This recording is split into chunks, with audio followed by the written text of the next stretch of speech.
O Ninho do Urubu teve uma visita ilustre nesta semana, o ex-volante nigeriano Obi Mikel Lenda do Chelsea e ídolo da torcida inglesa. Aos 38 anos já aposentado dos gramados e atualmente à frente de um podcast de grande repercussão, ele aproveitou sua passagem pelo Rio de Janeiro para aceitar o convite de Filipe Luís e conhecer de perto a estrutura do Flamengo. A relação entre os dois vem de longe. Companheiros de Chelsea por anos construíram uma amizade baseada em respeito e admiração mútua. O reencontro agora em um cenário totalmente diferente mexeu com o ex-jogador. Logo ao pisar no Ninho, Mikel não conteve o impacto e em entrevista à Flamengo TV afirmou estar impressionado com o que encontrou. Para ele, a infraestrutura rubro-negra é comparável aos maiores centros de treinamento da Premier League. O nigeriano destacou a qualidade dos gramados, a organização do ambiente e o nível de modernidade do complexo. Para alguém que passou mais de uma década no Chelsea vivendo no dia a dia de uma das estruturas mais ricas e avançadas do planeta, esse tipo de reconhecimento tem enorme peso. Nas palavras de Mikel, foi a primeira vez que estive aqui e fiquei impressionado. O que vi é de altíssimo nível, comparável aos grandes clubes da Inglaterra. Sou grato ao Filipe pelo convite e feliz de reencontrá-lo. Esse elogio reforça ainda mais o quanto o Flamengo se consolida como referência internacional. Não é apenas o desempenho em campo que chama a atenção, mas também a forma como o clube investe em estrutura para dar suporte a seus atletas. E ouvir isso de alguém com a trajetória de Obi Mikel só amplifica o valor do reconhecimento. Para quem não recorda, o nigeriano construiu uma carreira vitoriosa no Chelsea, onde foi protagonista no meio de campo por mais de 10 anos. Conquistou títulos de peso Premier League, Copa da Inglaterra, Copa da Liga Inglesa, Liga dos Campeões em 2012 e Liga Europa. Além disso, representou a Nigéria em Copas do Mundo e conquistou medalha olímpica. Trata-se de um atleta acostumado a grandes palcos, a clubes de elite, que sabe avaliar quando um ambiente está realmente em um nível de excelência. Durante a visita, Mikel também comentou sobre o trabalho de Filipe Luís como treinador. Ele revelou que acompanhou o Flamengo no Mundial de Clubes, especialmente na partida contra o Chelsea, e ficou impressionado com a postura ousada da equipe. Segundo ele, muitos esperavam um Flamengo recuado diante do poderio inglês, mas o que se viu foi um time valente ofensivo e que saiu de campo com uma vitória histórica. Para Mikel, aquele jogo mostrou que Filipe tem potencial para trilhar uma carreira de destaque à beira do campo. Esse depoimento ganha ainda mais significado porque parte de quem conviveu lado a lado com Filipe nos tempos de jogador. Ver o ex-companheiro agora liderando um dos maiores clubes do mundo encheu Mikel de orgulho. Ele fez questão de destacar a relação construída nos tempos de Chelsea e disse estar feliz em acompanhar de perto essa nova fase do brasileiro. E a visita não parou por aí. Nas redes sociais, Mikel revelou que falará sobre sua experiência no Ninho em seu podcast, que será publicado justamente no domingo, poucas horas antes de Flamengo x Grêmio no Maracanã. O ex-volante escolheu esse jogo para viver sua primeira experiência no estádio e prometeu registrar cada detalhe. Ele disse que já havia visto pela TV a festa da nação em competições internacionais, mas que agora quer sentir essa energia de dentro do estádio. Para ele, a paixão do torcedor brasileiro sempre chamou atenção, mas estar presente no Maracanã será um momento inesquecível. Mikel confessou estar ansioso e afirmou que torce por mais uma vitória do Mengão. Dessa forma, o dia no Ninho foi muito mais que simples preparação para um jogo do Brasileirão. Foi um encontro de histórias de amizades e de reconhecimento. Receber Obi Mikel, ouvir dele que o Flamengo tem estrutura comparável à Premier League e vê-lo vibrando com o trabalho de Filipe Luís reforça a ideia de que o clube está em outro patamar dentro e fora de campo. Agora, as atenções se voltam para o domingo. Com o Maracanã lotado, o Flamengo encara o Grêmio em mais um desafio pelo Campeonato Brasileiro. E a presença de uma figura internacional como Obi Mikel nas arquibancadas promete dar ainda mais brilho a uma noite que já nasce especial. O Flamengo se prepara para escrever mais uma página marcante ao lado de um dos maiores craques que já vestiram o manto sagrado, Georgian de Arrascaeta. O uruguaio camisa 10 desde 2019 conquistou de imediato a idolatria da nação e agora caminha para uma nova etapa de negociação. A diretoria trabalha para estender o vínculo do meia até 2028. Hoje o contrato vai até dezembro de 2026, mas os dirigentes sabem bem do tamanho que ele representa e não querem correr riscos, já formatam uma proposta de renovação. As primeiras conversas aconteceram ainda no início do ano, quando Arrasca manifestou sua vontade de ampliar a história no clube, deixando claro também o desejo de valorização salarial. Naquele momento, a cúpula rubro-negra tinha outros assuntos em pauta. Agora a situação é diferente. A temporada especial que o uruguaio vive recolocou a renovação no topo das prioridades. Sob o comando de Felipe Luiz Arrascaeta, virou o grande motor do time, líder em gols e assistências, maestro absoluto do meio-campo e maior referência técnica do elenco. Aos 31 anos, Arrascaeta alia maturidade, visão de jogo e técnica refinada com uma vitalidade impressionante. Em 2025, já acumula 16 gols e 13 assistências, números que o consagram como o jogador mais decisivo do grupo. Recentemente recebeu homenagem no Ninho do Urubu por se tornar o maior garçom da história do Campeonato Brasileiro, marca que sintetiza sua dimensão. Nenhum outro atleta serviu tantos companheiros em toda a era moderna da competição. Mas a relevância de Arrascaeta não se mede apenas em números. Desde que desembarcou no Flamengo, o uruguaio coleciona lances eternos. Quem pode esquecer 2019? Foi dele a arrancada e o passe mágico para Gabigol decidir a final da Libertadores contra o River Plate em Lima.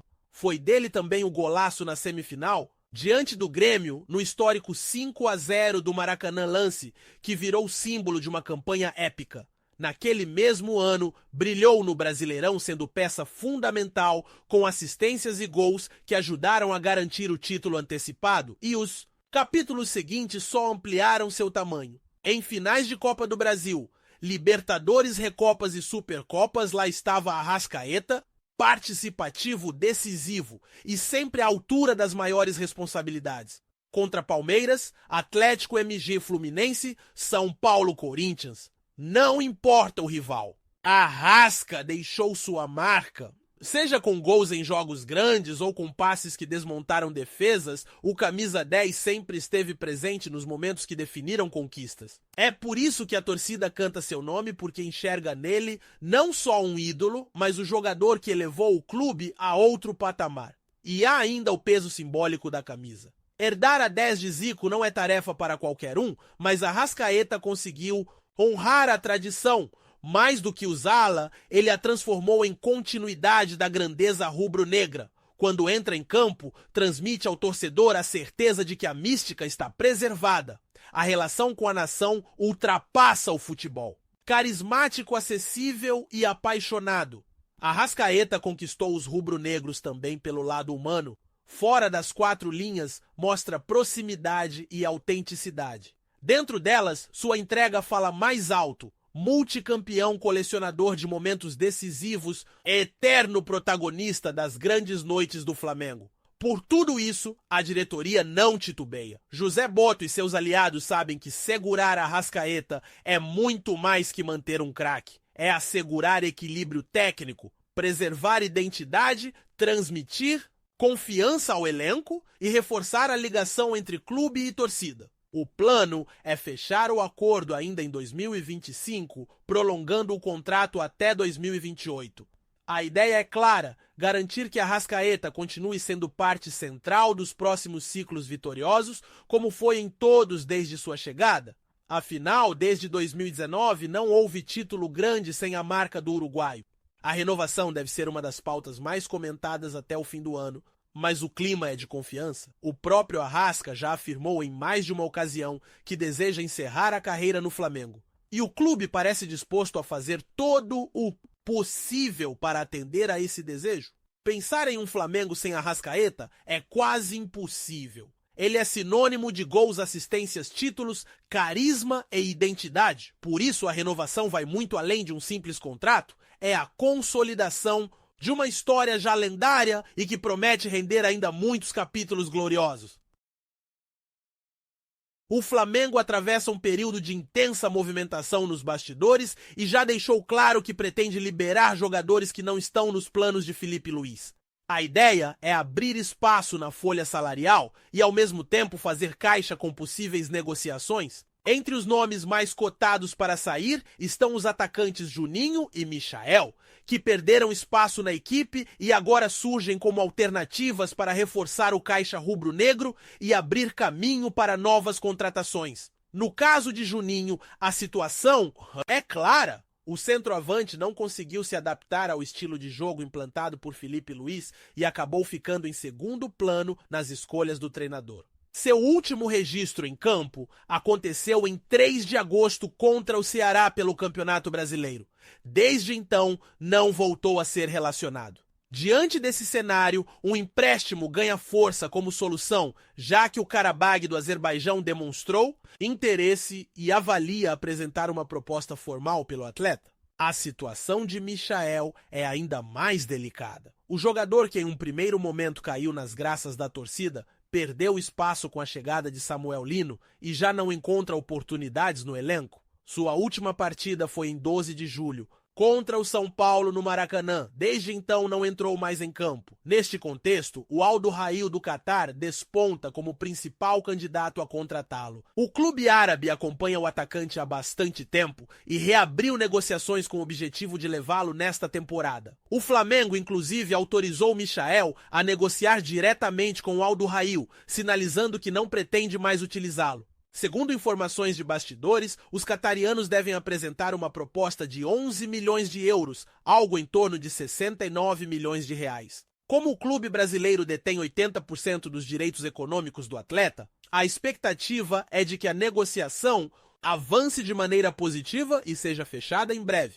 Vale lembrar que o retorno de Michael ao Flamengo, após sua passagem pelo Al Hilal, não correspondeu às expectativas. O atacante voltou com um dos maiores salários do elenco, cerca de 15 milhões de reais mensais, mas em campo apresentou desempenho abaixo do esperado. No Brasileirão, por exemplo, atuou em 10 partidas e marcou apenas um gol, número considerado baixo para o investimento feito. Com esse cenário, a saída parece inevitável. A proposta do Al Duhail é vista como positiva tanto pelo clube, que aliviará a folha salarial, quanto pelo jogador, que terá nova chance de brilhar no futebol árabe. A negociação se desenha como benéfica para todos os lados. Enquanto isso, o Flamengo segue focado na sequência do Campeonato Brasileiro. No dia 31, enfrenta o Grêmio no Maracanã em partida que promete arquibancadas cheias e clima de decisão. Logo depois, no dia 14 de setembro, o time encara o Juventude em Caxias do Sul em mais um confronto fundamental para a caminhada rubro-negra. Entre negociações e partidas importantes, vai ficando cada vez mais evidente que o ciclo de Michael no clube está chegando ao fim. A torcida já começa a se acostumar com a ideia de que o atacante dificilmente voltará a vestir o manto sagrado em campo. O Flamengo vive um dilema que mexe com a alma da sua torcida: investir na construção de um estádio próprio no terreno do gasômetro, ou lutar para assumir de vez o Maracanã como sua casa definitiva. São 2 caminhos que carregam paixões, vantagens e riscos. A construção de um estádio novo daria ao clube algo inédito, independência total. O projeto no gasômetro prevê uma arena moderna pensada exclusivamente para o Flamengo, com identidade rubro-negra em cada detalhe. Seria o local ideal para transformar a relação com o torcedor, ampliar receitas de match day, camarotes e naming rights, além de colocar o clube no mapa mundial como dono do maior estádio privado da América Latina. Mas não é um caminho simples. O investimento passaria facilmente da casa dos bilhões, os prazos são longos e as incertezas jurídicas e ambientais ainda pesam. Há também a dúvida de como ficaria a ligação afetiva com o Maracanã, palco de tantas glórias. De outro lado, está a possibilidade de assumir 100% do Maracanã. Hoje o estádio funciona em regime de concessão, dividido entre Flamengo e Fluminense. Se o rubro-negro conseguir a gestão integral, teria em mãos o maior templo do futebol brasileiro, já pronto, com estrutura consolidada e tradição que nenhuma arena nova seria capaz de oferecer. A adaptação seria mais barata e rápida do que erguer um estádio do zero. Mas mesmo com a gestão plena, o Maracanã carrega limitações, custos altíssimos de manutenção, exigências de preservação como patrimônio cultural e uma capacidade de expansão limitada pelo próprio projeto arquitetônico. No fundo, o Flamengo avalia duas escolhas estratégicas. Um estádio próprio daria autonomia, identidade e receita projetada para o futuro. O Maracanã garante tradição, economia de tempo e a continuidade de uma história que já está escrita em cada arquibancada. O que move esse debate é a certeza de que o Flamengo precisa de um palco à altura da sua grandeza. Seja pintando de vermelho e preto cada canto do gasômetro, seja fincando sua bandeira de vez no Maracanã. Então é isso, meu amigo! Essas foram as notícias do Mengão. Ficamos por aqui, um forte abraço e saudações rubro-negras.